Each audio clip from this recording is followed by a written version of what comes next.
Hi everyone, so yesterday we had the Sanctuary sit down with Riker and some of the devs talking about Diablo 4 Season 11, and boy, this is a big one. This is effectively expansionable changes just coming in a regular season ahead of the expansion. And I know I will get a lot of questions about this. Yes, I have seen a lot of this stuff already when I was there in August. And no, I did not see all of it actually. I would say maybe like 70% or so of what we got announced yesterday I have seen in some form or another. There definitely were some changes and tweaks since then, which is, I guess, not surprising since 2 months have passed. And I would say there's probably like 2 times more than this that you're about to see that they have not announced yet. So a lot of stuff is cooking. And in a year or so, the game is not going to be really the same anymore at all. But let's jump into what we have seen so far. So this whole thing took like over 2 hours or something. I'm going to try to break it down as much as possible. I have like a TLDR here that I just kind of collected as we went. And I will just try to like keep it as concise as I can. But what you need to know is items are changing in a pretty big way. So tempering now has only one affix and you can select which one you want. So there's no more breaking items at the start of your journey. You find the item, you go to the blacksmith, you get the thing. There's going to be fewer temper charges, but you have infinite resets with the scrolls. So you will always have the guaranteed max roll if you try, basically. Masterworking, so that is an interesting one. So they are removing this whole like, critting and affix and all of the stats going up. Instead, now it just raises the base values. So this means the DPS, the armor, the res on like whatever piece you have. It does not raise any of the other stats, but you can quality it up to 20, which is a 20% multiplier. Very PoE-like, basically. And at 20, you get the capstone bonus that gives you 1 extra GA. That extra GA can hit the temper, which I think in most cases will be the preferred outcome, because temper stats are usually very valuable. They're usually something that you really care about, especially on weapons, especially on jewelry. So maybe not so much for armor slots, but I think in almost every case you want to hit a temper. But you can now also masterwork without having a temper. So if you care about one of the other stats as a GA, you can actually do that preferably. So that is a thing which will definitely take out almost all of the RNG of the system. So the only RNG is like which of the non-GAs becomes a GA, and you can reroll that with the new Neve Iron coming back, basically. They mentioned that, for example, Bartok is going to be a very good source of that, and there might be like other sources of it. But there will be specific ways to farm Masterworking resets. So I think this is definitely a huge upgrade. It does make for less customization of your gear in this system, but I think it's going to overall take out a lot of the frustrations that we have with Masterwork resets, the random RNG of the crits and so on. I think this is going to be kind of fun, and it generally brings down to earth all of the like power levels a little bit of some items, especially anything that says reduction or cost reduction or cooldown reduction or damage reduction. All these kind of things are now much more reasonable because they scale exponentially the more you invest into the same stat on the same item. For example, the Shaco is probably the best example here. You go from 20 cooldown to 54 cooldown potentially currently on the live game, which is just ludicrous. That is like worth like, I don't know, 6 different cooldown rolls or something on your gear basically, or something like that. And that is just too crazy. And this also means that stuff like, for example, evade cooldown reduction and ultimate cooldown reduction on like ring tempers and stuff like that is definitely going to take a hit here. And it seems like they're generally trying to bring the game into a more reasonable state, which I'm generally a fan of. Then we have base items. They're also changing as a result of mostly this year. We're getting 1 more base stat on items. So items start with 4 instead of 3. And then the temper ones, you have the same total, but that extra stat is just like one of the normal pool, basically, not a temper pool or something like that. And it seems like they have added a few new affixes, and they have also like beefed up some of the old ones. But realistically, I don't really expect to see a lot of new stuff here for now. So I guess maybe down the line, they're going to add more interesting stats on just the drops. But for now, I think a lot of items will look kind of samey until you get tempering and the masterworking going, basically. Then we have monster changes. That is also huge, which is, well, somewhat invisible, I guess, in just the patch notes, but at least they're trying to explain it a little bit. So what happens here? So harder, better, faster, stronger, full Daft Punk. So they're gonna add a lot of elite affixes. They're making champions now like packs of elites, and then the actual elites are gonna be like big guys with minions. And those minions will also have some of the affixes, not everything, just kind of what works for them. But in general, there's going to be more affixes, they're going to be harder and yeah, probably more tanky and fewer of them as well. So it sounds like they want to make more rewarding, more exciting enemies that you fight less often, which I'm also a big fan of. Damage reduction aura is removed. These guys do not exist anymore. So I think that's also a pretty massive win here. And overall, it sounds like, yeah, they've done a lot of work here. Yeah, 20 new affixes and yeah, AI improvements and so on. Monsters have just not really kept up with players. And I think it's going to make the combat much more exciting than in the past. So I'm excited to see this. Not sure if this means anything for bosses, for example. We still have Tomb Lord, I guess. Maybe this is something that they're going to work on as we speak, and maybe we're going to see more action there as well at some point. But overall, it sounds really nice. Then some defense changes. That is also huge, and they're finally bringing back a good system from Diablo 3 and not enchanting.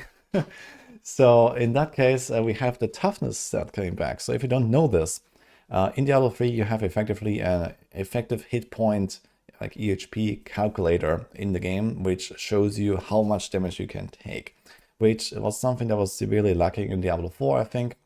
Diablo 4 did defenses relatively bad, in my opinion, and that has now been rectified. I'm a big fan of this change. I've seen a lot of people being kind of like upset that they're bringing even more stuff from D3, but in my book, this is something that the game needed, and that just makes the game better for everyone. So I think once we actually get to play this, it's going to feel pretty good, because you actually have a real gauge of how tanky are you, which is something I cannot really say for the last 2 years I've really understood most of the time. And that is, you know, me playing hardcore non-stop for like 5,000 hours. It was definitely a problem to understand what you can take. And we also had other problems, like, for example, people that, you know, for example, were barely hitting the armor cap, and then you go to the next torment level and suddenly you're not armor capped and you take like quadruple the damage. And someone who was armor capped still didn't have that issue, for example, right? So there were like these kind of issues where people just kind of like got very surprised, at the very least, I guess, with how this whole system worked. And that is now just much smoother and much more easily understood. So I think this is a huge win. Obviously, defenses could have been solved a little bit more interestingly, but I don't mind that this is a relatively simple system. So it's going to rely largely on armor and res, which now also work for everything, including armor is for non-phys. And yeah, then you also scale life on top of that, and this is going to be the bulk of your defenses now. So you're going to have much better comparison between builds, between classes, and then they can still like fine tune a little bit, like, you know, how does this class work, how does that build work, with some extra defenses and utility choices and so on. So I think it's going to be good.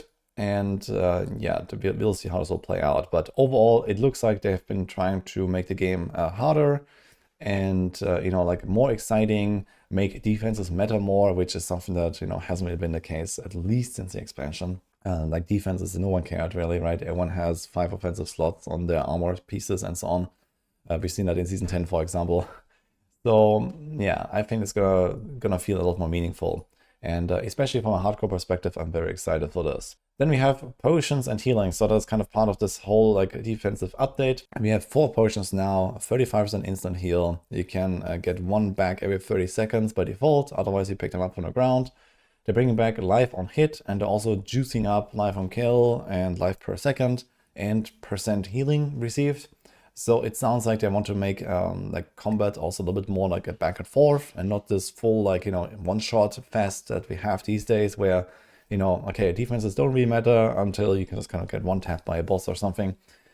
So in general, I think the system is going to be much less frustrating, much more like a war of attrition than we have seen lately, which I think is a very good direction to take. So this is also something that kind of went missing over time in the last 2 years. And now they're bringing it back. So I'm also a fan of this. Fortify is kind of interesting. So that is no longer a damage reduction, but instead it's like a second life pool that fills up your missing life when you get hit or something like that. So we'll see exactly how this will feel. It's effectively a little bit like a life regen mechanic. So it makes the sustain just work a little bit better, especially for the classes that have a lot of fortify, like the barbs and the druids and so on. So I expect those classes to really benefit from this. And yeah, we'll see. But yeah, overall, it looks like the combat changes are insane. So this is actually like all expansion level stuff that I expected here. I mean, Masterworking and Tempering was a long time coming, but yeah, this is very nice to see, I gotta say. So now comes the season rank and the renown changes. So you might have seen this here and you think, wait, 4 potions, what happens here? Well, Renown is effectively gone, so no more clicking altars. So if you're also playing hardcore, for example, you don't have to do that again now. The welcome back booster is gone as well because you don't need Renown anymore. Renown is now this season rank. So what is that? Well, capstones. So if you have played before the expansion, then you will remember those. You needed them to unlock the next world tier. And it sounds like it's going to be somewhat similar again, where you have fixed difficulty dungeons with fixed monster levels. So for example, you have this dungeon here that is always level 30. The monsters do not scale down or up. You go in at level 1. These will be level 30 monsters. So this is unique to those capstone dungeons because otherwise everything in the game scales to your level. So you have like a fixed challenge that you can complete at any time. And one capstone unlocks the next one and so on. And that gives you now the extra skill points and the extra paragon points that you usually have from Renown.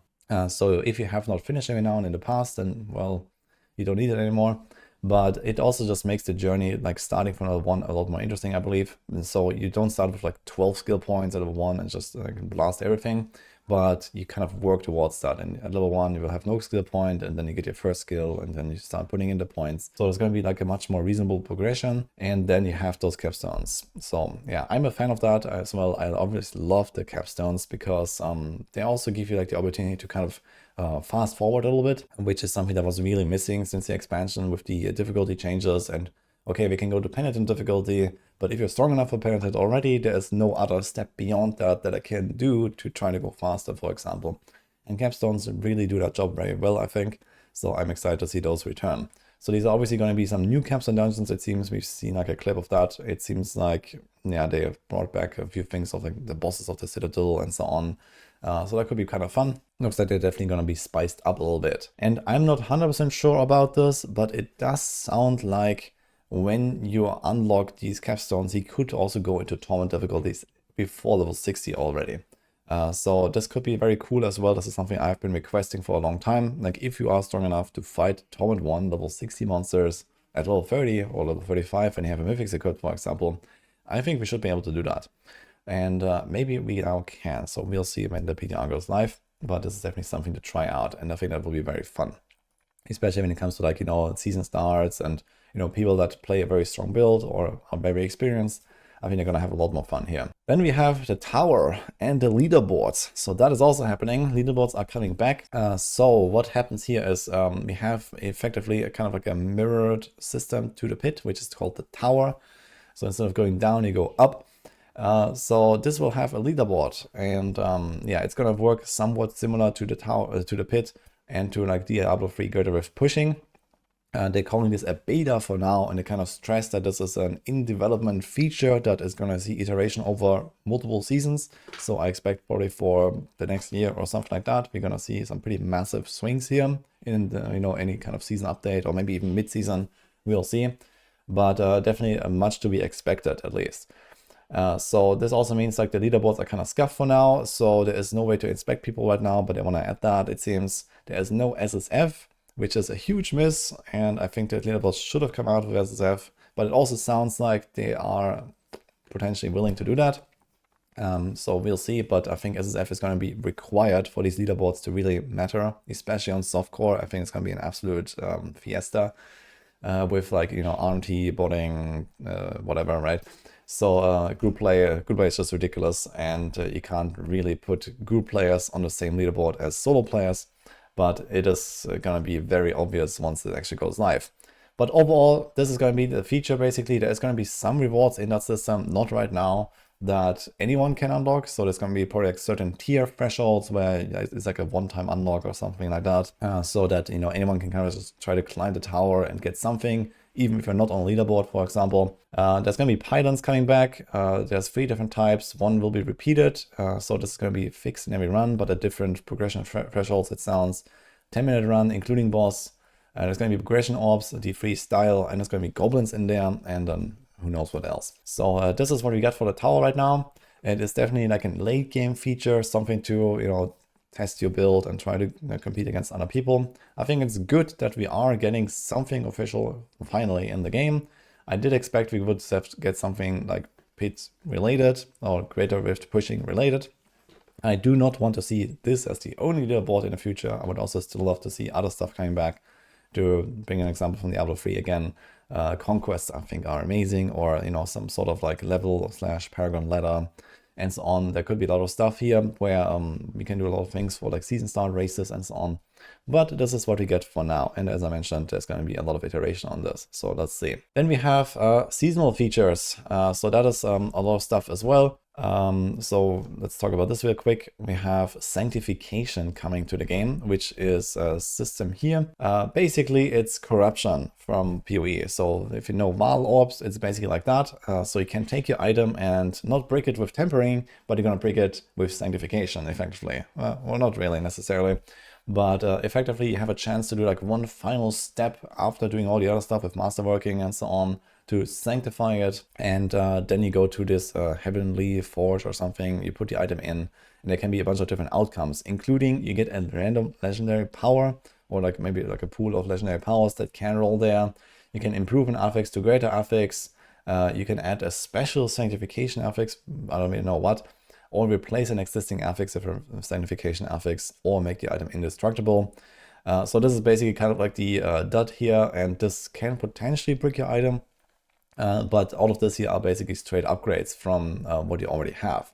So obviously this is optional, so this is something that you only do if you actually have a backup item. But since Diablo 4 has, very bland itemization and like lots of like copy-paste items basically, right? Like every unique is the same, most of the legendaries are all the same, because they have a very small affix pool.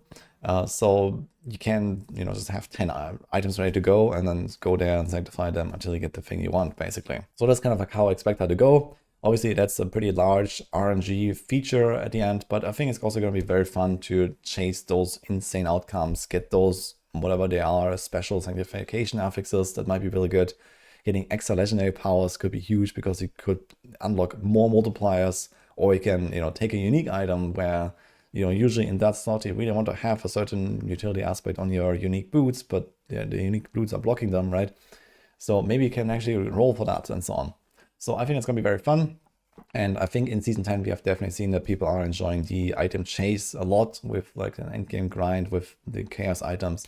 And this seems to be something much less frustrating, much more like targetable and potentially more interesting. So I guess we'll see, but I'm very excited for this feature. And then there's also some other season stuff. So the lesser evils are all back now. So you might have seen this here. Asmodan is coming back as a new world boss. So it's a permanent feature actually. And as to celebrate his return, I guess we also have this whole season theme around it. So TLDR, each of the lesser evils has taken over one of the different game modes. So there's Duriel and Helltide, Belial in the Pit, Andariel in the City, Asmodan for world bosses. You can also summon him at will as well, like a lair boss. And there's going to be outdoors. And there's going to be like extra monsters and like changed monsters in all of those systems. And then you can earn these divine gifts here. So I have not 100% understood the system just yet. But the TLDR is you get some extra rewards. And there's going to be extra difficulty. So you can just kind of customize a little bit what you're getting from these different systems. And this is also very good news, I believe. So I'm not sure how well this will work out in the season theme, but at least it seems like they are finally kind of like understanding that, rewards and difficulty are tied together in ARPGs, and we are getting a system like that. So I'm kind of happy to see this at all. And hopefully much more of this in the future. So we'll see how this will play out. And another kind of like Misc note here, XP now scales with the difficulty outside of the pit. So previously, like a lot of fixed rewards were not scaling at all. So like quest rewards, the XP globes, Forgotten Wisdom dungeons, and so on. It looks like there is a way to farm paragons without running the pit now. So we'll see. I guess pit might still be the winner, but at the very least, your XP bar might move, at all at least. And that's going to be kind of exciting. So this is it for the big stuff, at least. I try to keep it as concise as I could. And obviously there is also the patch notes. So this is something that we have to digest over the next days. The PDR will go live on Tuesday. We have 1 week to test everything, which is definitely not enough. There's so much stuff here. Just a TLDR on the patch notes. So I'm going to go through the new items real quick. So we have new Spirit Bomb boots here for core skills. They look kind of interesting. I think there's definitely some potential here. This is effectively a little bit like evade, cast a core skill automatically, which can do a bit of damage and can be kind of nice for speed farming and so on. But we'll see. I'm not really super hopeful that it's going to be a giga meta item, but there is some potential there. I think the barbs are getting like the coolest thing here, effectively like a perma leap / perma charge / perma kick kind of item. So that is going to be good. I think in general, the barbs are looking really good next season. They're getting a lot of really good changes. Druids are both getting a pretty crappy item and nerfed a lot. I mean, there was only really one direction to go for Druids, I think. So this item seems kind of like dead on arrival to me. These like boots here, so I'm not sure what they're really used for. The Necro's getting an interesting one for the Golem enjoyers. You have like a free Golem army now, so this could be kind of fun and could make Golems like a real endgame build. The Rogues are getting a Dance of Knives pair of pants, which could be enough to bring Dance of Knives into a like real build territory. Right now it's mostly just a catalyst to trigger poison traps, and that is a pretty solid setup in Season 10 at least, and we'll see if like pure Dance of Knives will have a chance now. And Sorcerers, they're also getting a pretty good item here. So they are trying to like push a little bit the no defense skill meta even further with this item, but I think this is actually very strong. A one-handed weapon that gives you a giga damage buff, lots of skill ranks and so on for not having defensive skills on your bar, so that could be kind of cool. But yeah, that being said though, there are definitely some buffs and nerfs for various classes that are generally going in the right direction, I think. One big nerf though, speaking about Zorks, is the teleport enchantment. So that is that is a rough one, and I think people will not love this, and I think that went a little bit too far with nerfing it. I'm trying to find it right now, but yeah, this is here. So the teleport enchant is gutted, I gotta say. So 5 seconds cooldown, not able to be reduced, is insane. So this is half as good as a jar rune now, not even. So teleports is really gonna suffer, and this might have been a bit too much. So I was expecting that the tempering and masterworking changes would relatively take care of the extreme speed of teleports basically, and that would be kind of it. But on top of that, they also target nerf teleport enchants, so that's just something to keep in mind. Sorks are gonna be kind of down bad here. Barbs are a big winner of this patch. Druids are going down as well. Their new item also kind of sucks. But I mean, Druids are still going to be fine, I think, with their overall power level being kind of ridiculous right now. Rogues are probably going to be somewhere middle of the pack, I imagine. Necros the same. And Spiritborn are looking fine to me. So this is kind of like the overall vibe that I got from the patch notes. But I will have to like go more through this, and we'll see like what is going to be the meta. Everything is going to go all over the place because of the defensive changes, the monster changes, like all these things are going to affect all of the builds completely differently. And on top of that, the temper reworks as well, and the Masterworks. This will also hit builds in very different ways. So there's going to be a lot of testing, a lot of cooking that we have to do to understand what is actually going on, because now some builds just can't hit cooldown breakpoints anymore, they can't hit resource breakpoints anymore, attack speed is going way down, and so on. So the game is going to feel very different in next season, and well, I think generally for the better. And that's about it for my summary here. So hope you enjoyed this. Let me know your thoughts, and of course I'll be there to jump into the PTR when it goes live. I'll be blasting like basically non-stop the entire week as much as I can.